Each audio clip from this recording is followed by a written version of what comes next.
जैसा कि हमने पिछले एपिसोड में देखा था कि ग्रैंड एल्डर उन चारों ही सुप्रीम से बचा करके शी हाउ को वापस नाइन हेवन भेज रहे होते हैं, मगर जब शी हाउ रास्ते में होता है तो उसका आमना सामना हे जिंगमिंग से हो जाता है, जहाँ पे वो दोनों ही एक दूसरे के आमने सामने आके खड़े हो जाते हैं। मेरे प्यारे से दोस्तों, इस एपिसोड को स्टार्ट करने से पहले मैं अपने व्यूअर्स और जिन प्यारे भाइयों ने मेरी पिछली वीडियो पे कमेंट किया है, मैं उन सबको तहे दिल से धन्यवाद कहना चाहता हूँ। साथ में मेरे प्यारे से नए व्यूअर्स, आप भी इसी तरीके से कमेंट कर सकते हैं। मैं आपके कमेंट का स्क्रीनशॉट लेके अपनी नेक्स्ट वीडियो में उसे शो ज़रूर करूँगा। साथ में मेरे प्यारे से दोस्तों, वीडियो अच्छी लगी हो तो प्लीज़ वीडियो को हाइप दे करके जाइएगा। अब हम इस एपिसोड को स्टार्ट करते हैं। इस एपिसोड की स्टार्टिंग में हे जिंगमिंग शी हाउ से कहता है कि शी हाउ, तुम्हें क्या लगता है तुम कहाँ भाग रहे हो? क्या तुम मुझसे लड़ने से डर गए हो क्या? मगर तभी शी हाउ मुस्कुराते हुए कहता है कि हे जिंगमिंग बेवकूफ, जब सब लोग मेरा शिकार करने आए थे तब तुम उनमें नहीं थे। इस बात का मुझे काफ़ी अफसोस था, लेकिन मैंने नहीं सोचा था कि तुम खुद चलकर मेरे सामने आ जाओगे। इस बात को सुनकर के हे जिंगमिंग कहता है कि आखिरकार तुम उस रैलम तक पहुंच गए हो जो मेरी बराबरी कर सकता है। तुम वाकई ही बहुत आगे बढ़ गए हो, लेकिन अफसोस मुझे मेरे एंसेस्टर ने खुद ट्रेनिंग दी है। मेरी ताकत अब इंपीरियल क्लैन के टॉप जीनियस के बराबर है, और अगर तुम शियाओ मुझसे लड़ने की हिम्मत रखते हो तो मैं तुम्हें पहले 10 मूव का फायदा भी दे सकता हूँ।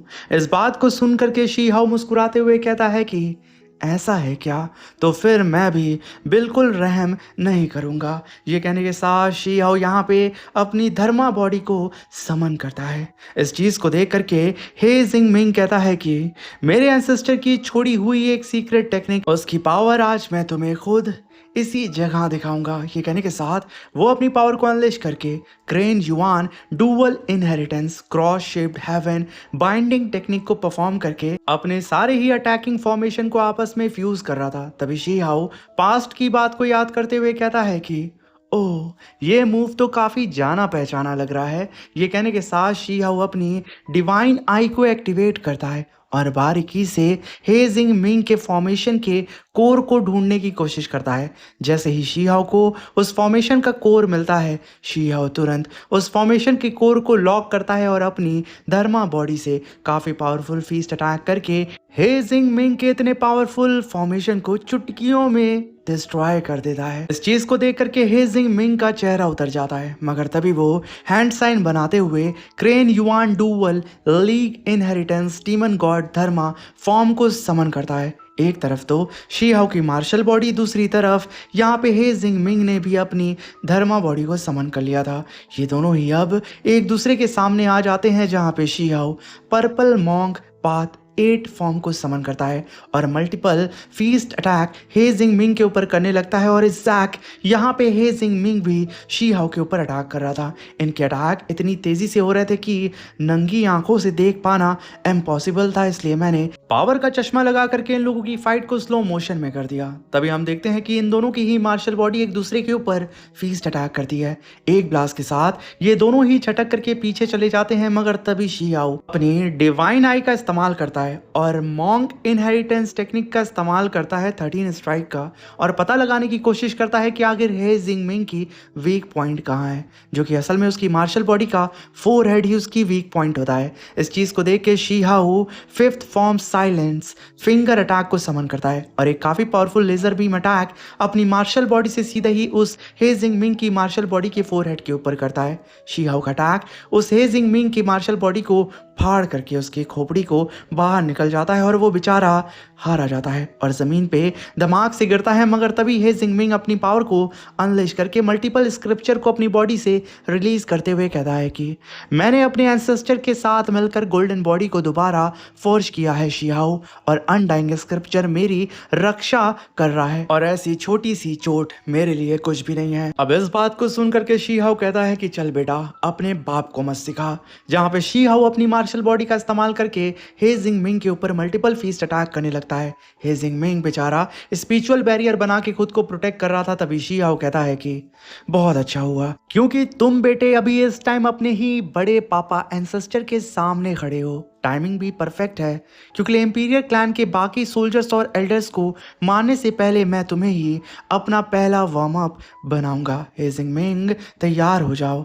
तभी शी हाओ एक और पंच करता है जहाँ पे आसमान में हमें ब्लास्ट होता हुआ दिखाई देता है और ये ब्लास्ट शी हाओ के पंचेस नहीं बल्कि ग्रैंड एल्डर की दहाड़ तबाही मचा रही थी, जहां पे ग्रैंड एल्डर उन चारों ही सुप्रीम को एक साथ जमीन पे पटक के मार रहे होते हैं। तभी वो चारों ही सुप्रीम ग्रैंड एल्डर के ऊपर अटैक करते हैं जहां पे चूगू ओल्ड मैन कहता है कि उसे खत्म कर दो, अनडाइंग स्क्रिप्चर उसके पास मौजूद है। और तभी हम देखते हैं कि सभी लोग मिलकर के ग्रैंड एल्डर के ऊपर अपने सबसे पावरफुल अटैक को फिर से समन करते हैं और एक साथ अटैक करने लगते हैं। ग्रैंड एल्डर बारी बारी करके सारे अटैक को डिस्ट्रॉय कर रहे थे मगर तभी चूगू शैतानी भरी निगाहों से ग्रैंड एल्डर के पीछे खड़ा होता है और जैसे ही ग्रैंड एल्डर का ध्यान भटकता है चूगू अपने स्पीयर को लेकर के टूट पड़ता है ग्रैंड एल्डर के ऊपर। ग्रैंड एल्डर पलटते हैं मगर चूगू का स्पीयर ग्रैंड एल्डर की छाती को फाड़ करके आर पार निकल जाता है।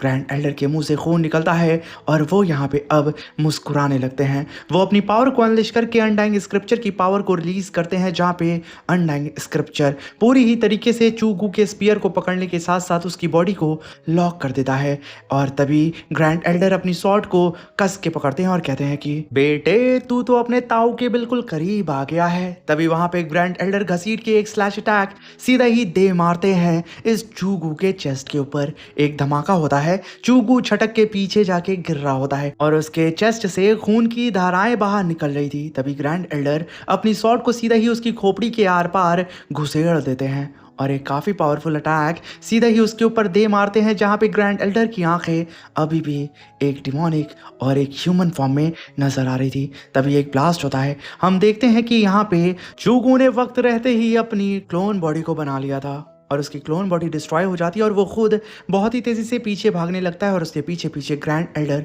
खुद होते हैं। ये देख करके होंग अपने साथियों से कहता है कि किसी भी कीमत पे इस मैंग तियांगसेंग को रोको चूगू को मारने से, जहाँ पे लगातार हर कोई ग्रैंड एल्डर के ऊपर अटैक कर रहा था और वहीं पे लूली कहती है कि वो हर हाल में चूगू को मारना चाहता है। ये कहने के साथ लूली अपने 3 क्वाड्रम को समन करके ग्रैंड एल्डर को एक जगह होल्ड करती है जहां पे जेलिंग भी अपनी पावर को अनलेश करके थंडर हैमर अटैक सीधा ही ग्रैंड एल्डर के ऊपर कर देता है। इस अटैक को अपनी तरफ आता हुआ देख करके ग्रैंड एल्डर दोबारा अपने डिवाइन वुड बॉक्स को सामने लाते हैं और खुद को इन सारे अटैक से बचा रहे थे मगर तभी कॉन्ग पीछे से आकर के अपनी स्वॉर्ड को चार्ज करता है ग्रैंड एल्डर के ऊपर अटैक करने के लिए मगर ग्रैंड एल्डर उसे देख लेते हैं और अपने चेस्ट पे खींच के एक हाथ उस गड़े हुए स्पीयर पे मारते हैं और वही स्पीयर बहुत ही तेजी से जाकर के सीधा ही कॉन्ग की छाती को फाड़ करके बाहर की तरफ लटक जाता है। बेचारा कॉन्ग जो कि खुद ग्रैंड एल्डर को मारने के लिए आया था, वो कुत्तों जैसा मुंह बना करके अपनी छाती को देख रहा था जहाँ पे उसकी छाती में उसके ही साथी का स्पीयर घुस चुका था। ग्रैंड एल्डर अपनी शॉट से सीधा ही उसके ऊपर आके अटैक करने लगते हैं। इस चीज को देख के लूली कहती है कि नहीं, इस मैंग तियांगसेंग का असली निशाना इंपीरियल क्लैन के लॉर्ड कॉन्ग है। मगर तभी ग्रैंड एल्डर कॉन्ग को मारते हुए कहते हैं कि चोरों को पकड़ना हो तो पहले उनके सरदार को पकड़ो और अगर कुत्तों को हराना हो तो सबसे पहले उनके लीडर कुत्ते को जान से कुत्तों की तरह मारो। मगर तभी ग्रैंड एल्डर एक ही अटैक के साथ कॉन्ग को उठा के पीछे पटक देते हैं मगर यहाँ पे कॉन्ग अपने स्पीयर को बाहर निकाल के खुद की इंजरी को हील करते हुए कहता है कि मैंग तियांगसेंग, हम सुप्रीम है, हेवन एंड अर्थ खुद भी हमें दफन नहीं कर सकता। अगर तुम मेरी जान लेना चाहते हो तो तुम्हें असली ताकत दिखानी पड़ेगी अपनी। तभी ग्रैंड एल्डर दाला इमॉर्टल स्वॉर्ड से अटैक करके उसे पीछे पुश करते हैं और कहते हैं कि बिल्कुल सही कहा तुमने, सुप्रीम के बीच की लड़ाई में सिर्फ असली शक्ति ही फैसला करती है। तभी कॉन्ग कहता है कि ये कौन सी तलवार है, ये कैसी ताकत है। तभी ग्रैंड एल्डर के पीछे yin and yang formation appear होता है और वो कहते हैं कि कॉन्ग, तुमने सिर्फ ये देखा कि मैंने अनडाइंग स्क्रिप्चर को कल्टीवेट किया है, लेकिन तुम ये नहीं जानते कि मेरे पास एक और भी ज्यादा शक्तिशाली पावर है और मैं उसमें कई ज्यादा माहिर भी हूँ। और तभी लूली ग्रैंड एल्डर की पावर को देख के कहती है कि ये यिंग यांग टेक्निक है। तभी कॉन्ग कहता है कि नहीं, आखिर मैंग तियांगसेंग, तुम्हारी प्रीमॉर्डियल स्पिरिट मेरे शरीर के अंदर कैसे घुस सकती है। और तभी हम देखते हैं कि कॉन्ग की बॉडी के अंदर यिंग यांग इम्ब्रो से विभाजन से जन्मा हुआ मैंग त्यांग जेंग का ट्रू प्रीमोडियल स्पिरिट उस कॉन्ग की बॉडी में पनपने लगता है। इस चीज़ को देख के लूली कहती है कि ये एंशियंट हेवनली टेक्निक बेहद रहस्यमयी और अपार शक्ति से भरी हुई है।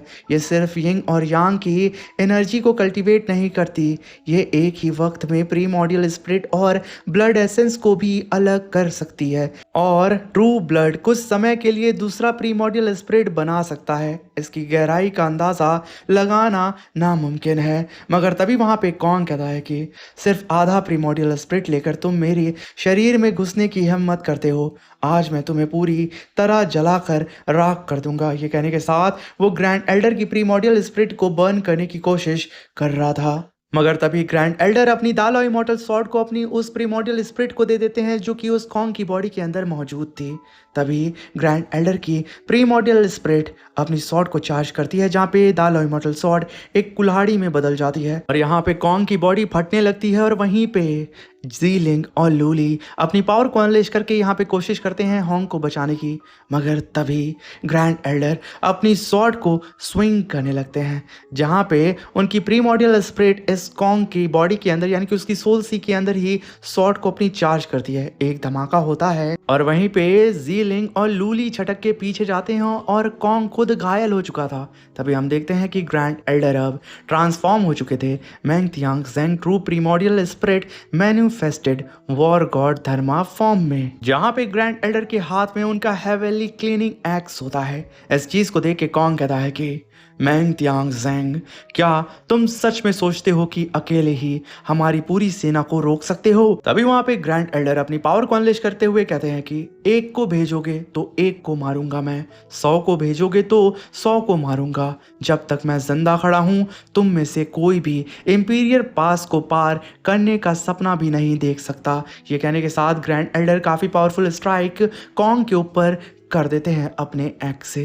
यह अटैक इतना विनाशकारी था कि कॉन्ग की बॉडी बीच से फट जाती है और आसमान से एक बार फिर फॉरेन रैलम के एक और सुप्रीम का ब्लड गिरने लगता है और तभी ग्रैंड एल्डर के सामने फॉरेन रैलम का एंसेस्टर अपीयर होता है, जो कि अपने बचे कुचे साथियों को वहां पे वापस बुला लेता है और उनकी स्पिरिट को भी। तभी ग्रैंड एल्डर खुद उस डिवाइन वुड बॉक्स को लेकर के टेलीपोर्ट हो जाते हैं और जल्दी से जल्दी शी हाओ के पास जाने लगते हैं और वहीं पे हमारा शी हाओ हे जिंगमिंग को कुत्तों की तरह मार के जमीन पे पटक के कहता है कि ना मुन्ना ना, हे जिंगमिंग भागो मत, तुम तो मेरी बेबी डॉल हो। इतनी भी क्या जल्दी है भला मुझसे दूर भागने की? मैंने तो अभी अपना पूरा मूव भी तुम्हें नहीं दिखाया। मगर तभी हे जिंगमिंग बहुत ही तेजी से आसमान की तरफ भागने लगता है, जहाँ पे आसमान में घंघोर लाल बादल अपीयर हो चुके थे, जो कि दर्शा रहे थे फॉरेन रैलम के एंसेस्टर की पावर को।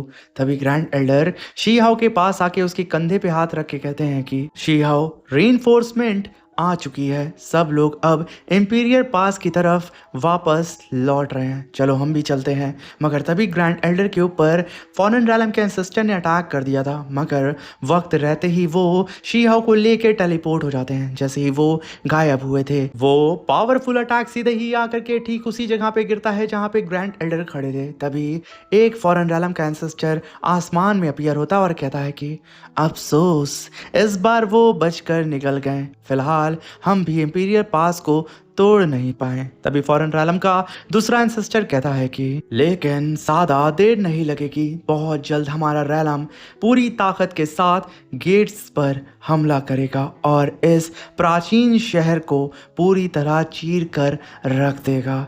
तभी हम देखते हैं कि शी हाओ और ग्रैंड एल्डर अब 9 हेवन की टेरिटरी के अंदर एंटर कर चुके थे, जहाँ पे आसमान अब बेहद खूबसूरत हो चुका था। तभी शी हाओ कहता है कि ग्रैंड एल्डर, आपकी इंजरीज तो बहुत गहरी हैं। तभी ग्रैंड एल्डर कहते हैं कि शी हाओ, अफसोस की बात है कि इस लड़ाई में मैं बस एक कदम दूर रह गया। मैंने जानबूझकर सीधी टक्कर का रास्ता चुना था, मैंने अपनी कई कॉम्प्लेक्स टेक्निक का इस्तेमाल नहीं किया। मैं चाहता था कि सुप्रीम लेवल की इस लड़ाई को अपने लिए एक फोर्ज बनाऊं, जहां मैं खुद को टेम्पर करके एक निर्णायक ट्रांसफॉर्मेशन तक पहुंच सकूं। लेकिन आखिर में मैं उस सीमा को पार करने से बस एक कदम दूर रह गया। तभी शी हाओ कहता है कि ग्रैंड एल्डर, क्या आपका मतलब है कि जो शक्ति आपने अभी दिखाई, आप असल में उससे भी ज़्यादा ताकतवर हैं? शीहाओ के पापा तो पावरफुल निकले। तभी ग्रैंड एल्डर वहाँ पे मुस्कुराने लगते हैं और शीहाओ के वेपन को उसे वापस कर देते हैं और उसे लेकर के सीधा ही अब आ जाते हैं अपने इंपीरियल पास के जस्ट सामने।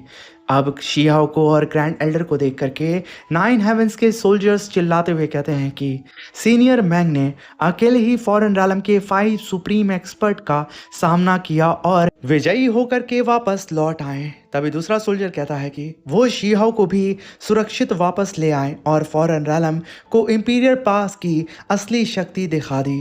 सीनियर मैंग वाकई हेवन ब्लेस्ड जीनियस हैं। इसी के साथ मेरे प्यारे से दोस्तों ये शानदार सा एपिसोड यहीं पे ख़त्म होता है। वीडियो अच्छी लगी हो तो प्लीज़ चैनल को सब्सक्राइब कर दीजिएगा, प्लीज़ प्लीज़ प्लीज़। और हमें सपोर्ट करें यार, आप लोगों की सपोर्ट की हमें बेहद ज़रूरत है। अब मिलते हैं इसके नेक्स्ट एपिसोड में। Thank you for watching, bye bye, take care.